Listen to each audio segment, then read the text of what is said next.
Alors le contrôle dont je vais te parler, c'est un contrôle qui m'a particulièrement marqué. Alors c'était lors d'une sortie culturelle, j'étais donc au lycée, je crois que j'étais en seconde à l'époque.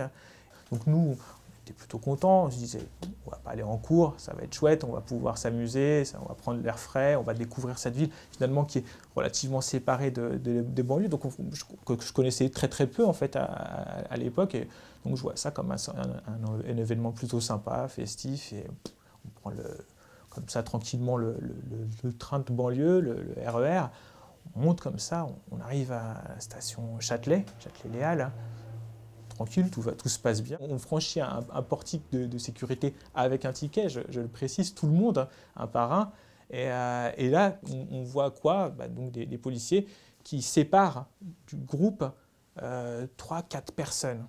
3-4 personnes pour un contrôle d'identité.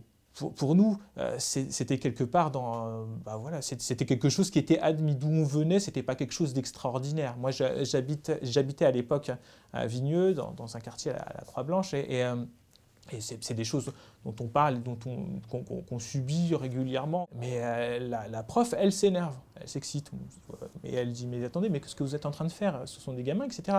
Parce que la prof, elle a remarqué quelque chose que nous, en fait, de façon totalement, complètement benoîte, ingénue, on n'a pas forcément remarqué, c'est qu'ils ont séparé des gens qui étaient noirs, arabes et portugais.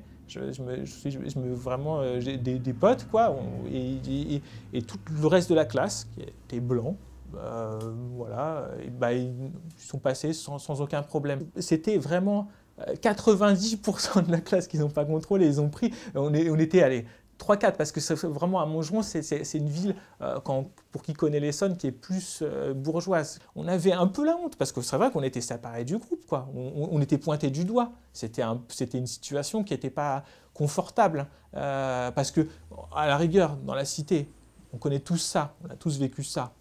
On est dans une situation normale. Là, c'était vraiment dans une situation où on subissait un traitement de défaveur, et que c'était super évident, et qu'en plus, il y avait quelqu'un, une voix off, la prof, hein, qui avec un regard exécutif nous disait « mais c'est dégueulasse ce que vous faites ». Elle le disait aux policiers à l'époque. J'ai vraiment compris qu'il y avait une charge vraiment super violente, hein, dans ce contrôle-là. Donc c'était quelque chose qui m'a pas traumatisé, mais qui m'a fait réfléchir beaucoup. Et qui a souligné vraiment quelque chose, un traitement voilà, défavorable, de défaveur, et là qui était vraiment mis en évidence par une même population, du même âge, au même endroit, et on sépare les basanés du reste. Et d'ailleurs c'est triste, parce que finalement on accepte des choses qu'on ne devrait pas accepter, mais qui sont tellement ancrées dans notre réalité quotidienne que voilà, ça coule. Ça coule.